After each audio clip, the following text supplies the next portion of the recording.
मैं आपको लड़ने के लिए जब कह रहा हूं तो किसी को मारने के लिए नहीं कह रहा हूं, किसी को हिंसा की बात नहीं कह रहा हूं। मैं कह रहा हूं अपने वोट का सही इस्तेमाल करो, अपने नेता को बनाओ, पार्टी को मजबूत करो।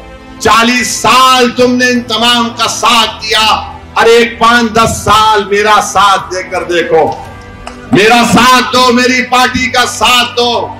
अगर उसके बाद तुमको कुछ तब्दीली नजर नहीं आई तो देख लो। आखिर आप ये क्यों नहीं समझते कि असदुद्दीन ओवैसी की मुखालिफत क्यों की जाती है? क्या मैं इनका खजाना उठाकर भाग गया हूं? मैं तो इनका खजाना नहीं उठा रहा हूं, ना उनको लूट रहा हूं।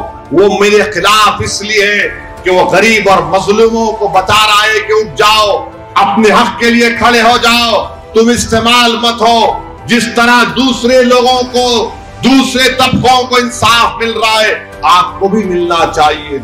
ये बात उनको पसंद नहीं आती, ये बात ना बीजेपी को पसंद आती, ना आरएसएस को पसंद आती, ना कांग्रेस को पसंद आती।